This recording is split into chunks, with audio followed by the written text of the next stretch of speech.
y el arduo trabajo de la iglesia de Éfeso, Cristo le dice que estaba caída.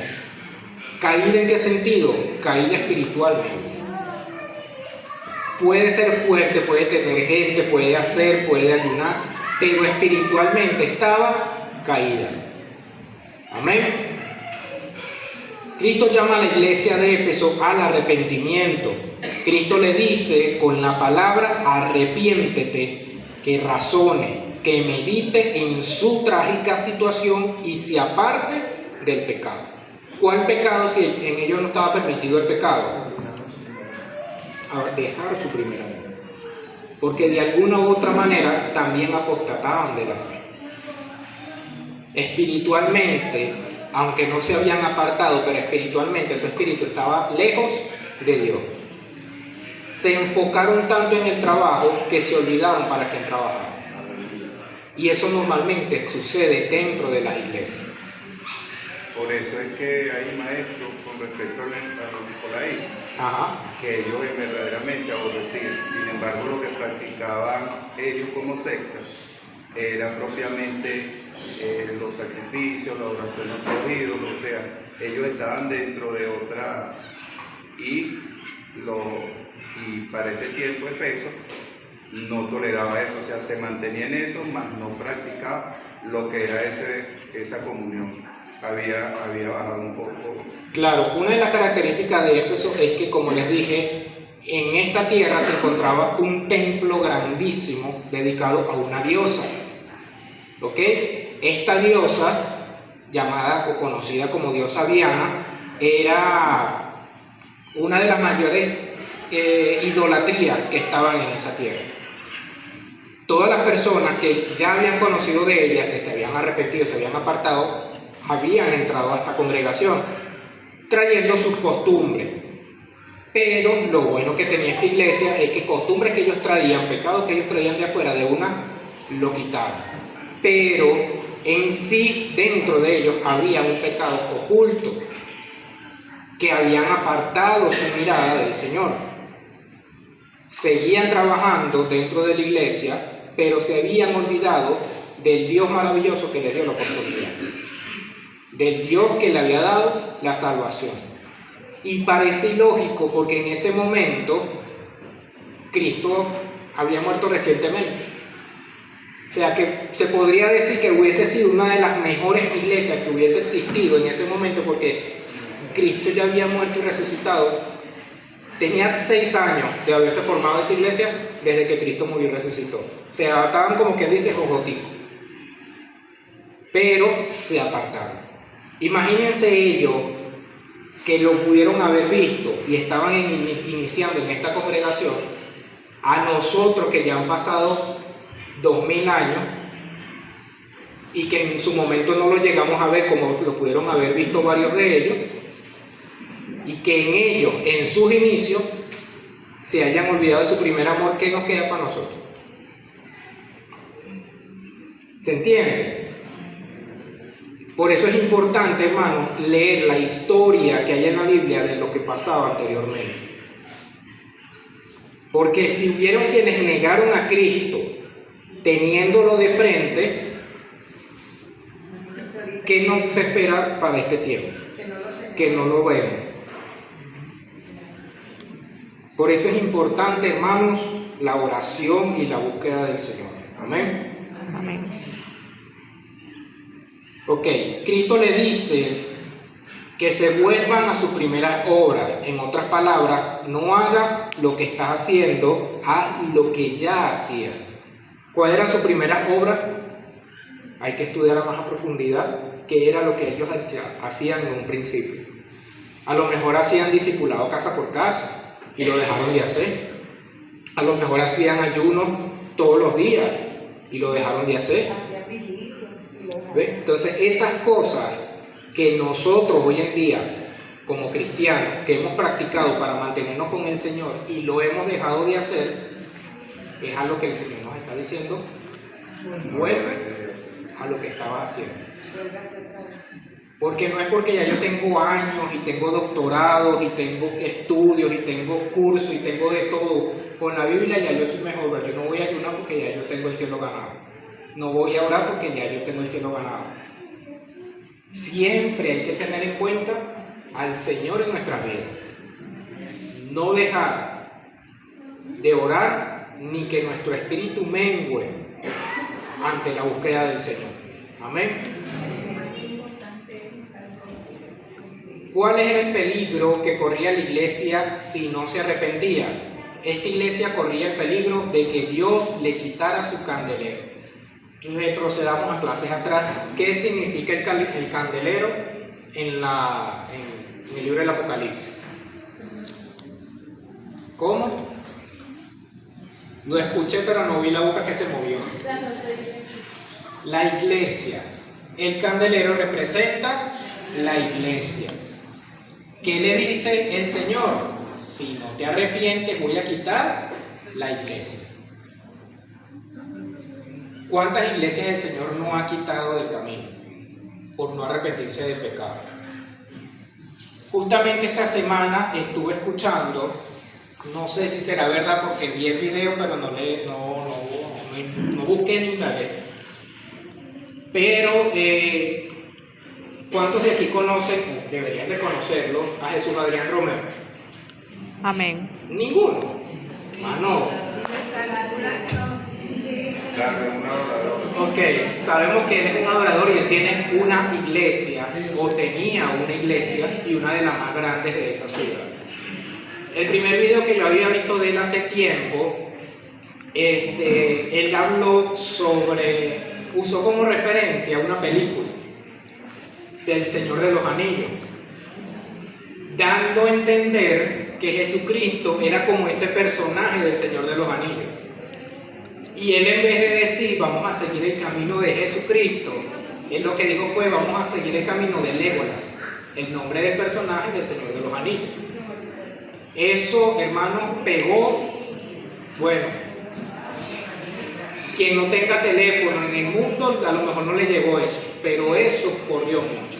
Hubo un segundo video, no recuerdo exactamente qué fue lo que dijo, pero también iba en contra de la palabra. Y el tercero que me salió justamente esta semana fue que a causa de todo esto y otras cosas que estaban sucediendo ahí, cerraron la iglesia. El que comentaba el video decía, yo no me alegro porque hayan cerrado la iglesia, porque estaban haciendo práctica mala, algo que no debía. Porque me entristece es donde van a quedar esas personas que estaban buscando de Dios. Porque yo les apuesto a que Dios guarde esta congregación, se cierra. Yo estoy seguro que apenas la cerramos, tenemos una iglesia donde congregarse. Amén. Bueno, de 25 nada más. Pero ¿qué sucede con esas personas que estaban empezando? Ahí podemos usar como ejemplo esta iglesia de Jesús Adrián Romero con esta iglesia de Éfeso. Estaban haciendo el trabajo, sí, pero dejaron su primer amor. ¿Qué sucede cuando se deja el primer amor? Se enfría. Entran estas zorras pequeñas que habla la Biblia a nuestras vidas, que empezamos a hacer cosas que no son agradables al Señor. O son buenas delante de los ojos de Dios, pero no fue a lo que el Señor te mandó a hacer. ¿Se entendió? Sino que la falsa doctrina fue quien quebró la iglesia. Por eso es que debemos de orar para que siempre el Señor esté iluminando esa doctrina de Cristo y no esa doctrina de hombre, porque esa fue la falla de esa iglesia. Claro, como dije, una vez nosotros nos apartemos del Señor, quitemos la mirada del Señor, vamos a ver muchas otras cosas por fuera que pueden estar fundamentadas en la Biblia, porque el que conoce palabras y no está con el Señor manipula buenísimo con la Biblia. Y muchas personas tienden a ser engañadas. La palabra lo dice. Por eso es que van a engañar aún a los escogidos. Por eso hay que estar siempre atento. ¿Okay? La palabra es para edificar.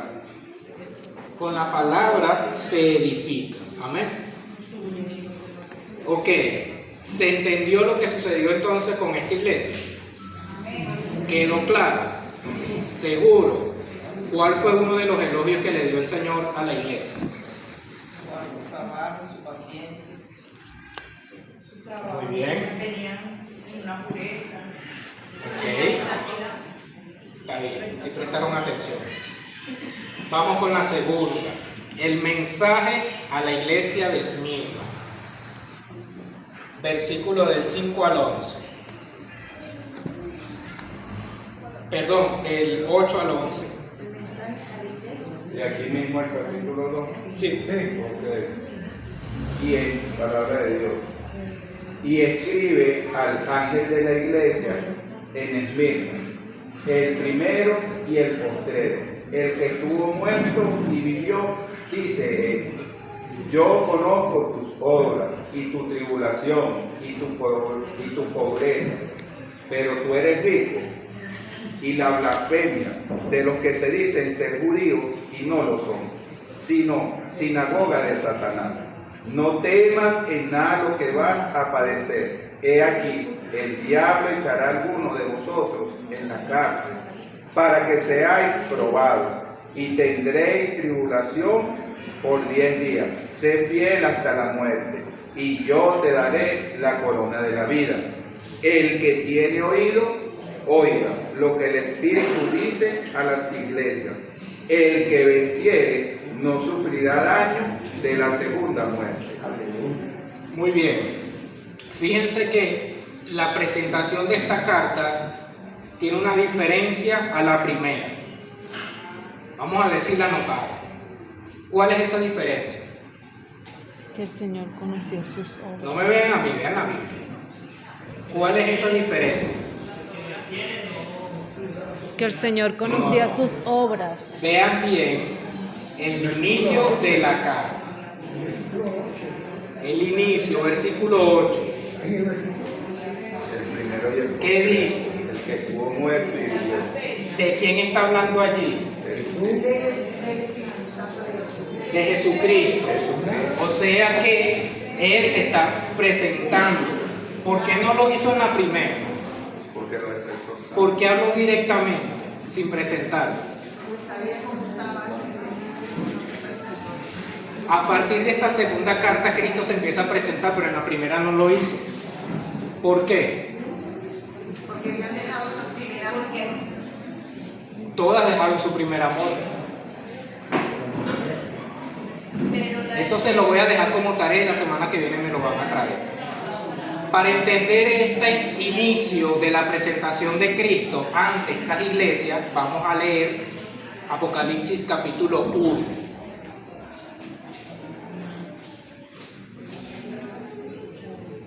¿De dónde? Completo. Lo leo. Sí. Palabra de Dios. La revelación de Jesucristo. Un momentico, ya va. El hermano lo va a leer en voz alta, ustedes van a seguir la lectura. Pero hermano, mientras sigan la lectura, dense cuenta de lo que están leyendo. Porque estos mismos versículos los vamos a ver distribuidos más adelante. Amén. Síganme, hermano. Ok. Capítulo 1, versículo 1 en adelante, palabra de Dios.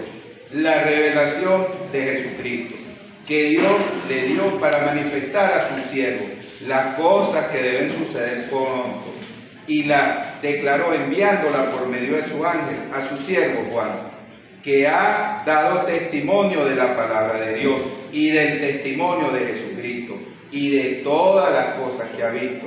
Bienaventurado el que lee y los que oyen las palabras de esta profecía y guardan las cosas en ella escritas, porque el tiempo está cerca. Juan, a las 7 iglesias que están en Asia, gracia y paz a vosotros, del que es y que era y que ha de venir, y de los 7 espíritus que están delante de su trono, y de Jesucristo, el testigo fiel, el primogénito de los muertos y el soberano de los reyes de la tierra, al que nos amó y nos lavó de nuestros pecados con su sangre, y nos hizo reyes y sacerdotes para Dios, su Padre, al que sea gloria e imperio por los siglos de los siglos. Amén. He aquí que viene con las nubes y todo ojo le verá, y los que le traspasaron y todos los linajes de la tierra harán lamentación por él. Sí, amén. Yo soy el alfa y el omega, el principio y fin, dice el Señor, el que es y el que era y el que ha de venir, el Todopoderoso. Yo, Juan, vuestro hermano y copartícipe vuestro en la tribulación, en el reino y en la paciencia de Jesucristo, estaba en la isla llamada Patmos por causa de la palabra de Dios y el testimonio de Jesucristo. Yo estaba en el Espíritu en el día del Señor y oí detrás de mí un gran voz como de trompeta que decía: yo soy el alfa y el omega, el primero y el último. Escribe en un libro lo que ves y envíalo a las 7 iglesias que están en Asia, a Efeso, Hermina, Pérgamo, Tiatira, Sardis, Filadelfia y Laodicea. Y ve, volví para ver la voz que hablaba conmigo, y vuelto vi 7 candeleros de oro, y en medio de los 7 candeleros a una semejante al Hijo del Hombre, vestido de una ropa que llegaba hasta los pies, y ceñido por el pecho con un cinto de oro. Su cabeza y sus cabellos eran blancos como una lana, como nieve, sus ojos como llama de fuego, y sus pies semejantes al bronce bruñido, refulgente como un horno, y su voz como un estruendo de muchas aguas. Tenía en su diestra 7 estrellas, de su boca salió una espada aguda de 2 filos, y su rostro era como el sol cuando resplandece en su fuerza. Cuando le vi, caí como muerto a sus pies, y él puso su diestra sobre mí, diciéndome: no temas, yo soy el primero y el último, y el que vivo, y estuve muerto, mas he aquí que vivo por los siglos de los siglos. Amén. Y tengo las llaves de la muerte y del Hades. Escribe las cosas que has visto, y las que son, y las que han de ser después de esta. El misterio de las 7 estrellas que has visto en mi diestra, y de los 7 candeleros de oro. Las 7 estrellas son los 7 ángeles de las 7 iglesias, y los 7 candeleros que has visto son las 7 iglesias.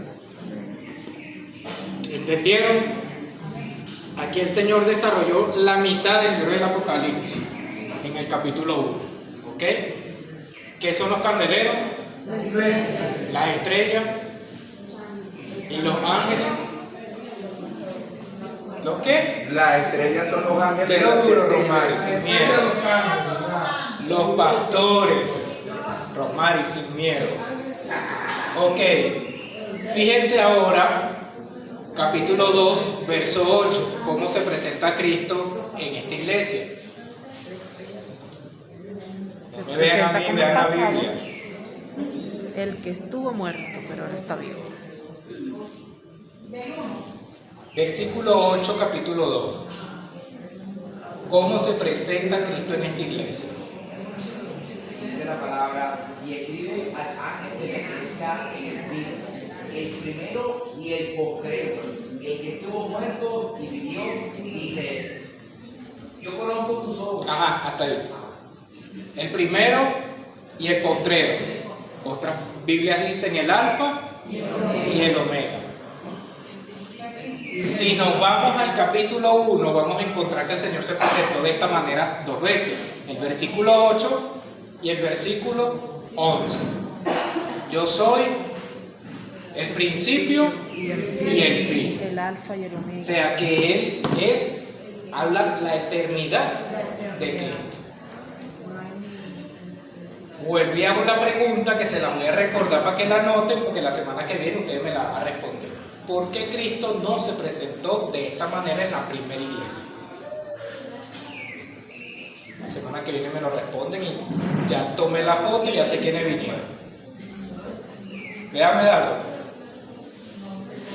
Ok.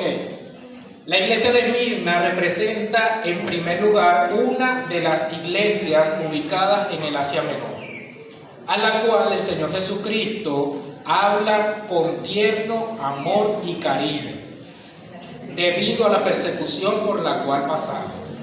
En segundo lugar, representa el periodo de las iglesias perseguidas, porque fue el tiempo cuando los cristianos fueron cruelmente perseguidos por los emperadores romanos, Calígula, Nerón, César y todos estos emperadores que hicieron y deshacieron con los cristianos en el Coliseo. Esta representación está en el periodo histórico desde el año 100 hasta el 313 después de Cristo. Ahora bien, ¿cómo se presenta Cristo ante la iglesia? Dice que Cristo se presenta como el primero y el postrero. Yo soy el alfa y la omega. Amén. Dice, el que estuvo muerto y vivió. Habla de que Él resucitó.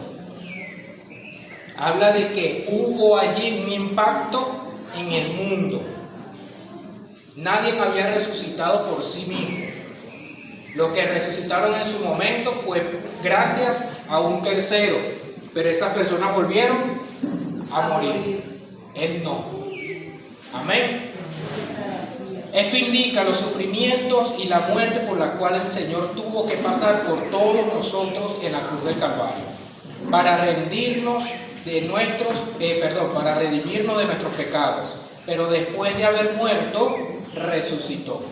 Estas palabras son el aliento a una iglesia perseguida. Yo morí, pero resucité. Ustedes estén tranquilos, porque así los maten, ustedes tienen el derecho de la resurrección. Y no va a ser una resurrección para que sigan en la tierra, no, va a ser una resurrección en gloria. Era la manera de que Cristo le dijera a una iglesia perseguida que estuviera tranquilo. Iban a padecer, yo padecí. Iban a ser perseguidos, a mí me persiguieron. Los van a matar, a mí me mataron. ¿Cuál es la diferencia? Yo resucité. Esa fue la manera del Señor darle tranquilidad a esta iglesia. ¿Se entendió? No se entendió. Voy a decirle a un hermano por ahí que se lo van a explicar. Ahora sí, ¿cuáles fueron los elogios de Cristo a esta iglesia? Versículo 9. Yo conozco obras. El Señor conoce todas las cosas que nosotros hagamos. Todo. Desde el momento en que lo pensamos hacer hasta el momento que lo hacemos. Amén. Esto quiere decir que Cristo conocía lo que la iglesia de Esmirna hacía y pensaba. Cristo conocía toda la vida de la iglesia. La iglesia de Esmirna no tenía nada de qué avergonzarse. A pesar de que estaba siendo perseguida, estaba cumpliendo con el trabajo de predicar. Llegó un momento, parte de la historia, en que era tanto que era perseguida, que decía, oye, pero es que yo mato a uno y salen 5, mato a 2, salen 20. Crearon un plan, hicieron un pacto, un trato, el gobierno con la iglesia para no perseguirlo, para que salieran de las catacumbas y vivieran, como que dice, todos felices y contentos. De aquí es, históricamente, de aquí es donde sale la iglesia católica. Pero de eso le vamos a hablar más adelante. No voy adelante. Muy bien. También dice que Cristo conocía su tribulación. Vuelvo y repito, sabía por lo que estaban pasando. Sabía que la iglesia era una iglesia perseguida en ese momento, que estaba pasando por sufrimiento a causa de su nombre. Cristo conocía su pobreza a causa de la persecución que tenían. Obviamente no tenían ni con qué comer, ¿ok? Por causa de Cristo, muchos cristianos de Esmirna habían sido despojados injustamente de sus propiedades y no conseguían trabajo. ¿Cómo exhortó el Señor a esta iglesia? Todas las iglesias fueron censuradas fuertemente por el Señor, a excepción de 2. Todas las iglesias el Señor las condenó. las exhortó y les dijo, si ustedes no se apartan, vamos a tener esta consecuencia. Con la anterior era que si no se arrepentían, los iba a cortar, iba a desaparecer la iglesia. En este caso, de estas 7 cartas, hubieron 2 iglesias que se salvaron de una exhortación, por el momento en que estaban pasando y por el trabajo que estaban haciendo. En este caso, la iglesia de Esmirna se salvó de ser exhortada, por lo que en ella estaba pasando. O sea, tuvo misericordia. A lo mejor estaban en pecado algunos, pero el Señor no le dio importancia a eso porque sabía que estaban pasando un gran sufrimiento. Amén. Amén. Fue bien en la hora.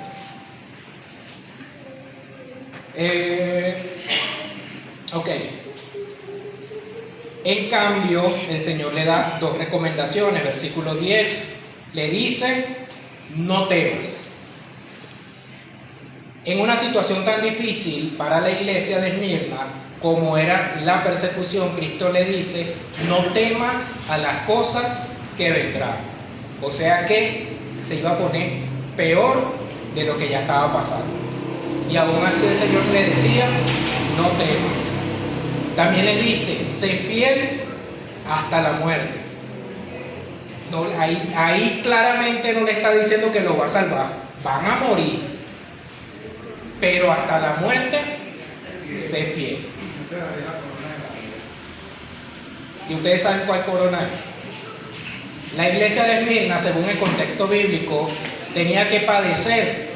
El diablo echaría a muchos a la cárcel, otros tendrían que morir, pero Cristo les promete a los fieles la corona de la vida. La iglesia de Esmirna sería perseguida, pero tenía las promesas de Cristo de recibir la corona de vida. De ello lo podemos encontrar en 1 Corintios 9:25, para los que anotan, Santiago 1:12, 1 Pedro 5:4 y 2 de Timoteo 4:8. No lo leemos ahorita por razones de tiempo. Después le dice, el que venciere no sufrirá daño de la segunda. ¿Cuál es esa segunda muerte? La espiritual. Una muerte ya condenatoria. Es la muerte de aquellas personas que van al lugar de tormento. Y ahí ya no hay salvación. De esa muerte es la que el Señor nos puede salvar a nosotros. De la primera, todos vamos para esa, a menos que Cristo venga ahora.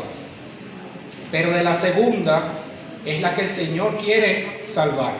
Amén. Ok. Es verdad que muchos tendrían que dar su vida por causa de Cristo, pero también es verdad que los tales no sufrirán daños de la segunda muerte. Por segunda muerte podemos entender que es la separación eterna de Dios. El que va al lugar de condenación, ya ahí no hay vuelta atrás, ya está separado de Dios, no hay una comunión con el Señor. Por más que llore, ruegue e implore a través de oraciones en ese lugar, no hay vuelta atrás. El Señor no va a bajar a sacarte porque ahí si oraste bonito y te voy a sacar. No. El momento de orar bonito o llorar feo es ahora, para que el Señor nos escuche y nos aparte. Amén. Cuando dice que muchos serían echados a la cárcel y sería porque algunos se convierten estando presos. Por la persecución, si vemos la persecución ahorita, que normalmente se está viendo, la puede meter usted en la cárcel, esté convertida. Si usted reniega, no le hacen nada. ¿Ok? Es lo que sucedía en aquel momento. En la persecución, veían quiénes eran los cristianos y para él. Exacto. Que es prácticamente lo que pasó Pablo en ese momento. ¿Cómo? Apocalipsis 20, capítulo 20, versículo 14 y 15, que habla de la segunda muerte. De todas maneras, todas estas clases vamos a dilucidar, hermanos, todo el libro del Apocalipsis. Versículo por versículo, así como lo estamos haciendo para que se pueda entender. Así nos agarre la venida de Cristo, pero lo vamos a hacer. Amén. Ok.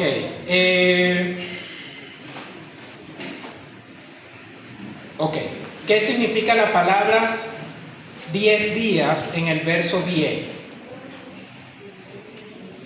Lean el verso 10 nuevamente, rapidito. He aquí el diablo echará a alguno de vosotros en la cárcel, para que seáis probados, y tendréis tribulación por 10 días. Sé fiel hasta la muerte, y yo te daré la corona de la vida. ¿Qué significan esos 10 días?